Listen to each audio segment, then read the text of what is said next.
Honorable Malema, will you just take a seat? I see the hand of the Chief Whip of the Democratic Alliance. Let me just attend to that matter.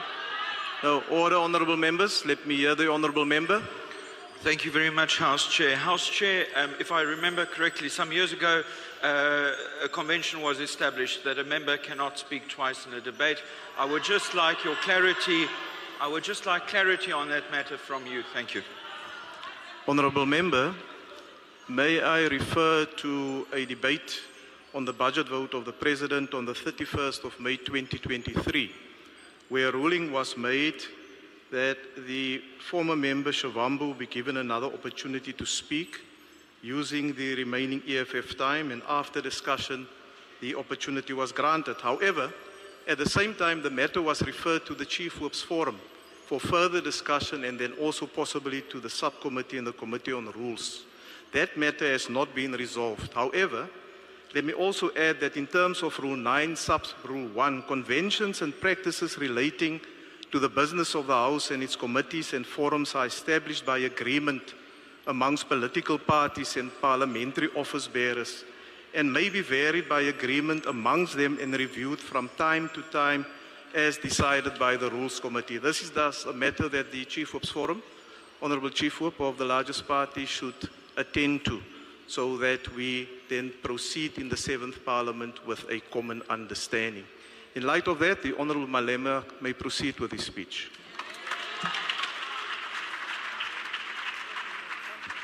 Thank you very much, House Chair. I understand why the representatives of imperialist forces will want to silence this voice.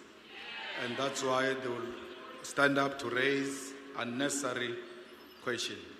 House Chairperson, the first remark we wish to make is that there was a very little engagement politically.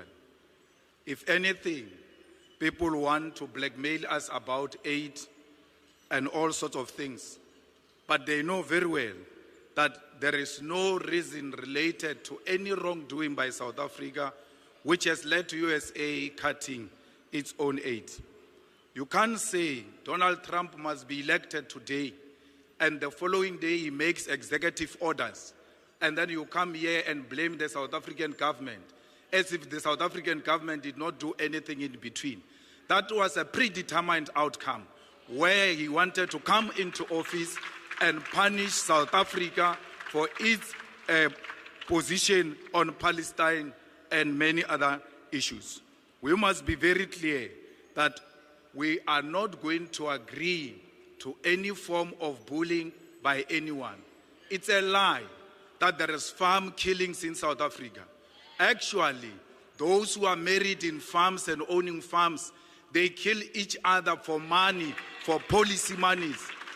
The farmers themselves kill each other for greedy reasons. The farm workers kill the farmers because they rape them in exchange for money and do not pay them, like Eugene Terreblanche did when he raped a farm worker and did not want to pay. We cannot be told that there are farm murders in South Africa when the farmers themselves are actually killing the farm workers. It was the white farmers who killed 2 women in Polokwane and fed them to the pigs. It's a complete lie that white people are being killed in South Africa. If anything, white people live in privilege, and that's what Donald Trump knows. You cannot say Donald Trump is misinformed. They've got the best intelligence equipment in the whole world. They even have a military base next to South Africa in Botswana to listen to every conversation we have. They can tell you what is in private conversation in the executive and everywhere else. They don't need AfriForum. They are using AfriForum as a scapegoat to punish us politically.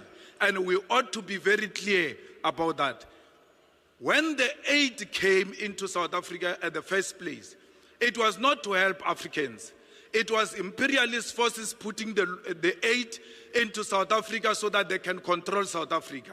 And use that aid to always say to you, if you take a political stand against the imperialist forces, we'll always cut the aid. So we ought to have known even then that we're not supposed to entirely rely on the USA.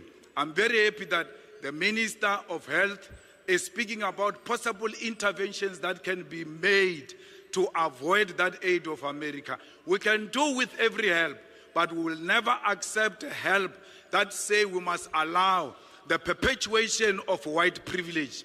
We cannot allow the whiteness to prevail in South Africa because we want to save life.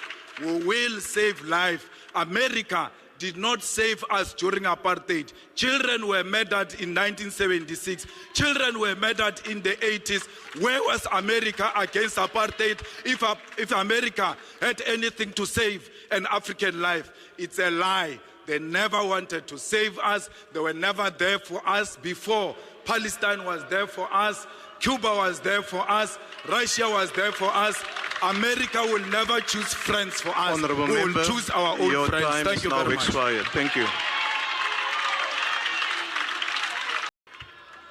Deputy Speaker, on the 20th of September 2001, former President of United States of America, George Bush, declared what became known as the War on Terror on Iraq and Afghanistan, stating that, I quote, "It will not end until every terrorist group of global reach has been found, stopped, and defeated."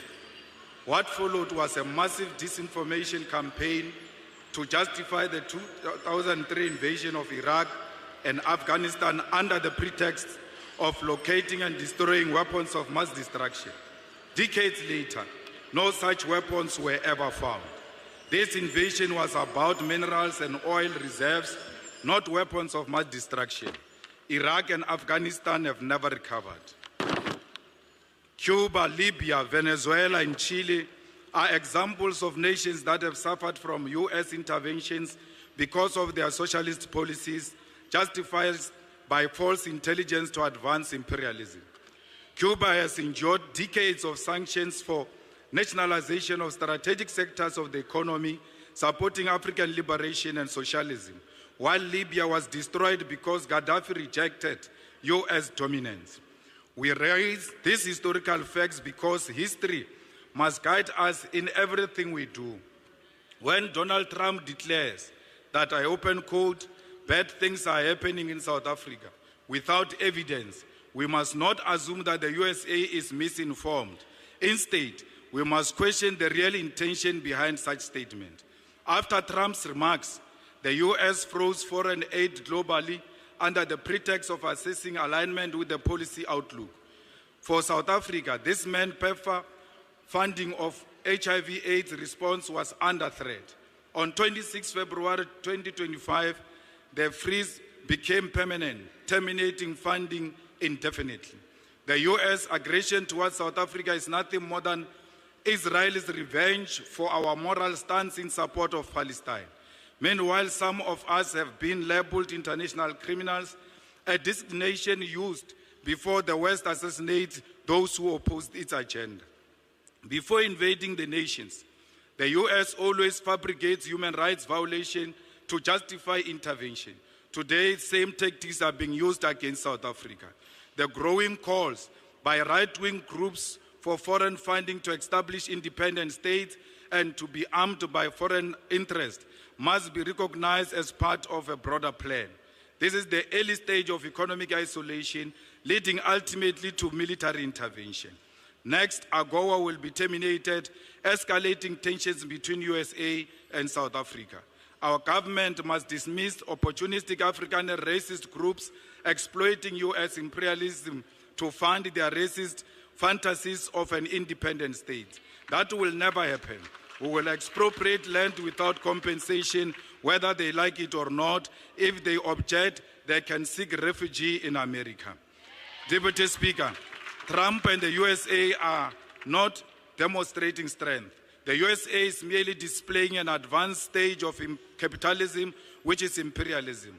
Trump engages in transactional and manipulative relationships with the world like it is his backyard. The hostility towards South Africa does not come from fraudulent boers spreading disinformation, but from America's imperialist agenda. The USA, home of the world's most sophisticated intelligence agencies, agencies that fabricate evidence to justify the invasion of Afghanistan and Iraq and orchestrated the assassination of Muammar Gaddafi, Patrice Lumumba, Martin Luther King Jr., and Malcolm X cannot now claim to be victims of disinformation from a minor racist group based in Orania. The USA has openly embraced the golden age of imperialism, extending its power through threats and the prevention and termination of foreign aid. In response, our government foolishly seeks to explain our policies to a maniacal president as if the USA were a victim of misinformation. The USA knows exactly what it's doing and why it is doing it. At a Golden Sachs event of the 27th of February 2025, South Africa President Mr. Cyril Ramaphosa stated, I quote, Trump got the wrong end of the stick of the country's land policies. I completely reject this notion. The USA, home of Elon Musk's platform, X platform, Jeff Bezos, Amazon, Facebook, Google, Tesla, Starlink, and Silicon Valley, the global hub of data collection, cannot claim to be misinformed. They are the greatest perpetrators of disinformation. The USA is the greatest perpetrator of disinformation. It is now using its own falsehood as justification to attack South Africa. This government refused to acknowledge the real issues. We are being punished for supporting Palestine against apartheid Israel, nothing else. The USA does not believe there is a white genocide or land grabs in South Africa. These lies are useful tools to justify economic aggression and seek to weaken our moral authority to condemn Israel's genocide. Foreign aid has always been a tool for Western imperialism and control. It must end with South Africa. We must expand our trade and strengthen relationship with China, India, Russia, Brazil, and Singapore while emphasizing African unity. The USA is on a full mission to extort the world into submission and as a result will become increasingly isolated. Our sovereignty, security, and economic prosperity on rejecting the American Golden Age, a project of imperialism. The world must move forward without the USA if true progress is to be achieved. We are not the puppets of the USA. We will never be bullied by Donald Trump and his friends. South Africa remains an independent state, which is not handled by the USA. The majority of South Africans love their whites. They worship them everywhere they go. Why will they kill them? They always seek white validation and affirmation of whiteness. It is a black talent. It is a black talent. It is not a black talent until white people say so. If it is a black skill or innovation, it is not until white say so. If it is black quality product, it will have to pass many hands before they endorse this product. Any political party without white endorsement will never receive any electoral support and financial support until white establishment says so. Like the Cuban people will never give up on our freedom against American imperialism. We must unashamedly continue to stand with Palestine and Russia. We are a product of international solidarity. We are Palestinians and they are Africans. We will die shoulder by shoulder with Palestinian people.